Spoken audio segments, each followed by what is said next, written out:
not putting makeup on the real sexual problem you have. No, it's not a sexual problem. You do. I'm telling you what it is. You are saying very hurtful things. You do, and you don't want to seek help. Gino, do you know what the big problem is? I know what, I just told you what the problem is. Are you deaf? Your addiction to How much student loan debt do you have? About 100K. Yeah. 100,000 en deuda tienes. ¿Quieres lo gato? No. Yeah. I don't have to pay it. No, you don't have to pay it. It's her responsibility. Lo tuyo es tuyo, lo mío es mío. So usually over here, like lovers who come over here, especially like young love, you bring your girlfriend over here to Summer Beach and have fun. Did you used to bring your ex here?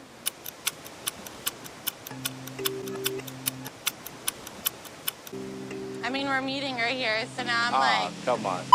Glued to the screens, we're glued to the news, and we're getting first-hand reports from friends that are there and from family that is there. It's affecting us strongly.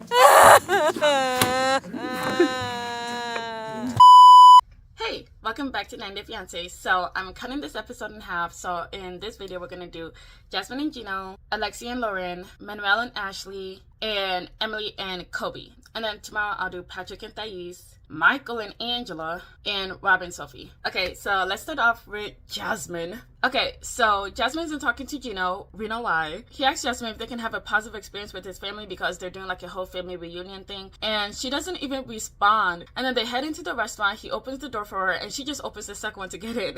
Anyways, Gino's concerned that at their family meeting, Jasmine will continue to ignore him. And now he's worried about how he'll look in front of his family instead of trying to fix the relationship with Jasmine. The feeling of tension between us. what? This family reunion is really important to me. All my family's gonna be there. You know, I don't want to walk into the family reunion and have them see that we have tension between us. Oh, brother, this guy stinks! So then Jasmine's like, well, are you going to apologize for calling me crazy and insane? And Gino's like, huh? I thought you were going to apologize. And Jasmine's like, are you even serious right now? And Gino says, yes, because you were yelling at me and you threw a smoothie at me. And then when Jasmine tried to speak, he put her hand in her face. Oh my gosh, Gino. Oh, I don't like that. Oh, I don't like that at all. You got it all over. You got it all over. What do you got mean it by, all no, over don't my give brand me new shoes. the hand. Shh, stop talking, you guys. I'm talking first. Doesn't that sound rude? So Jasmine says that she threw it on the floor, which is true. She didn't throw it at him. She threw it on the floor, Gino. So then he throws it back at her and says that it's her anger and it's her problem. And then Jasmine says that it's very, very frustrating that she always has to obey his orders. And then Gino cuts in again. Order you only around. thing that I do- I tell you what to do This is and why order you I around. This is That's why not I true. raise my voice. Because you don't That is listen. not- So then they keep going back and forth. And then Gino says the appreciation word again. And Jasmine's like, so done. She says that if she hears that word one more time, that she's gonna lose her shit. And yeah, how many times are you gonna keep bringing this up? Like, I'm pretty sure she's shown appreciation. Do you want her to show appreciation every single minute of the day? Well, you got me. By all accounts, it doesn't make sense. Trying to help you out since you've been here, and I've done so much for you, and I want you to start appreciating that. So then she's like, I don't know what he wants me to do, like build a statue and pray over him. And yeah, that was so funny. Oh my gosh, usually I'm not on her side, but he's just taking me off this episode. So she says that she does a lot of things for him and he doesn't appreciate any of it. Gino has this sense of entitlement. It's like he's the American hero that traveled to a third world country and saved me from my misery. You, Gino, you're not. And I kind of like what she says at the end. Do you guys remember Mohammed and Danielle? So at the tell-all, she was like, we are real people too. We have hopes and dreams as well. We're not your properties. Stop thinking that we owe you everything just because you brought us to America. And I'm like, yeah, okay. This is not like give a child like 5 cents a day. These are your lovers. They're your people that you want to spend the rest of your life with. Why do you want them to appreciate you every second of the day? I miss Mohammed and Danielle. Oh, they were my favorite. I loved them. They were just so toxic and I loved that. Oh my gosh, that sounds horrible. Okay, so Gino says that he isn't trying to argue in front of his family and just wants her to try. And Jasmine basically says no, and the only expectations that she'll have is for her mom because she was the one that popped it out of her vagina. Her expectations is my mother because I came to this world through her vagina. That hurt, and that's the only person whose expectations I care about. The rest of the world And then Gino's like, well, that's not a good attitude. As if she actually gives a crap about that. So Jasmine says that she isn't going to play the happy wife anymore. The food comes out and she's like, nah, I ain't carrying that, and walks away. You carry up that. I'm not carrying. I need you to help me. Can you help me? No. Wow. That's pretty sad. Jasmine! Oh my gosh. Okay, so now they're at his family reunion and there are people singing and then they start singing about them. And it's just so weird and so funny at the same time.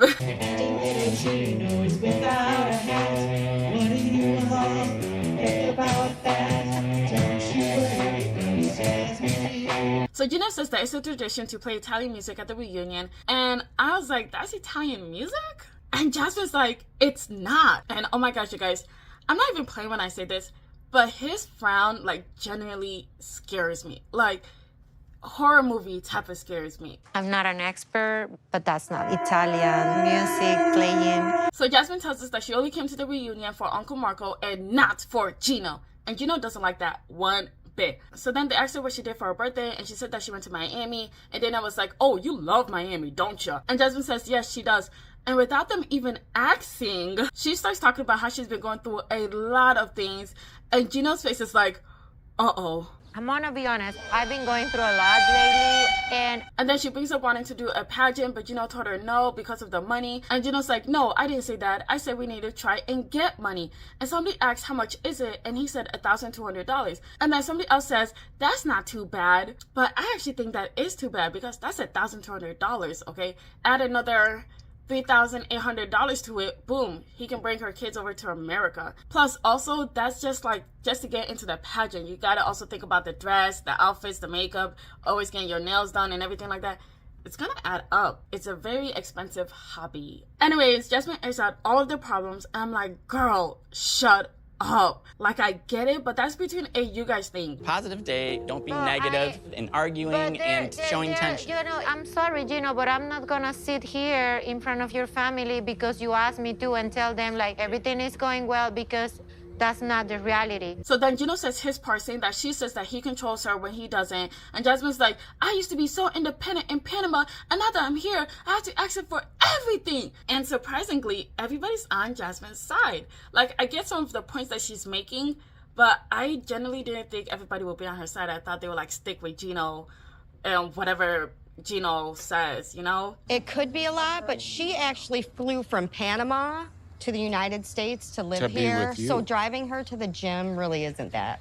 It's a lot of work. So Gino says that he takes her to the gym every day and that's a lot. And I mean it, that does sound like a lot, but you don't work, Gino, okay? You don't have a job. What else are you supposed to do? Plus, if you think about it, if he has kids, he would have to be driving them to and from school every single day. Okay, start practicing. But then his cousin, sister, stepsister, I forgot who she is. Wait a minute. Who are you? She says the same thing. Well, the same thing like Gino has really nothing else to do, okay? But you're not working. That is your job. That's what you stayed home for. So she says that Gino said that he stayed home from work to spend time with Jasmine, but in reality, all he wanted to do was play fantasy football. So then Jasmine's like, your attitude has changed since we came back from Miami. And Gino's like, no, you keep saying mean things to me that cause me to not want to be intimate with you. You guys, look at Dana's face. So then Gino says that their intimacy have not been good, and Jasmine looks devastated. So then Jasmine says that Gino has a lot of deep sexual issues, that she would humiliate and hurt him deeply if she said the truth. But right now she's just keeping it to herself. So then Dana talks to them both and basically tells them to get over the issues. So now the reunion's over, they head home, and then they talk about the reunion at home. Gino tells Jasmine that they should keep their private life personal, and then brings up the intimacy thing. Because you're talking about, oh, we shouldn't be telling them our very private Well, you problems. started it. I had to let them know the truth. You are the one who brought up this topic. So Jasmine tells us that Gino's gaslighting once again, and says that he purposely makes her mad to yell at him so that he can use it as an excuse to not have intimacy with her. And that's mainly because he prefers other things. And now because of that, she feels worthless. And then she finally tells us his problem, and that he's addicted to corn, okay? Obviously not corn, you know what I mean. Replace the C with the P. corn. I love her lack of energy. Yeah. Go, girl, give us nothing. And then at first he goes quiet, but then he starts denying like crazy. Don't sit there and try to lie about Yes, you that. do. Don't lie about that. Yes, you do. I'm not lying. Yes, you are lying. I'm not lying. You are way out of... I'm not yes, lying. you are. And I don't give a and I said it. You're a liar. And then she flips it and tells Gino to stop yelling. Because isn't it usually Gino always telling her to stop yelling? That's funny.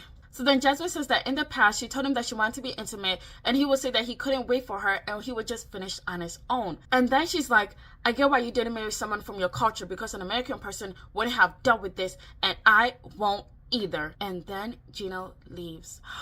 Wow. I'm not going to do this anymore. I'm just wasting time. Typical of Gino.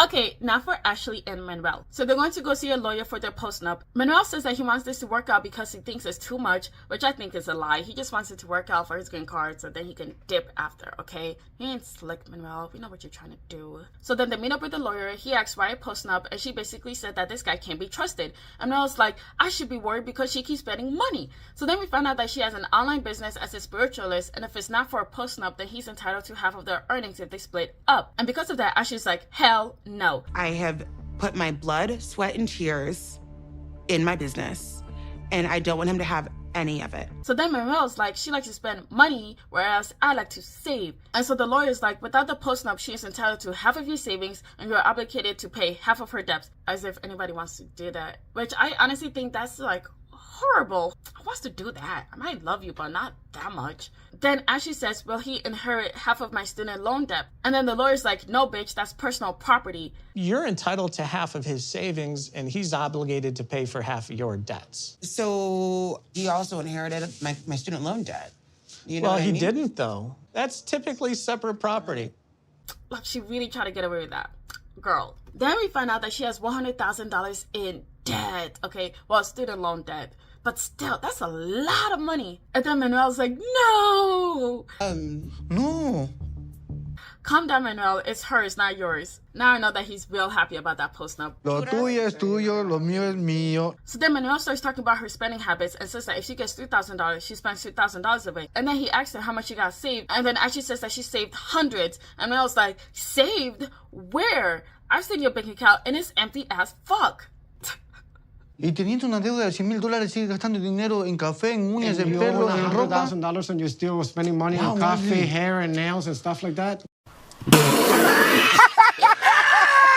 So then the lawyer brings it back to the topic of the post-nup. So now all of a sudden, after Manuel found out about her debt, he's completely on board about signing that post-nup, which I will too. And that's where their segment ends. Okay, now for Alexei and Loren, theirs is super short.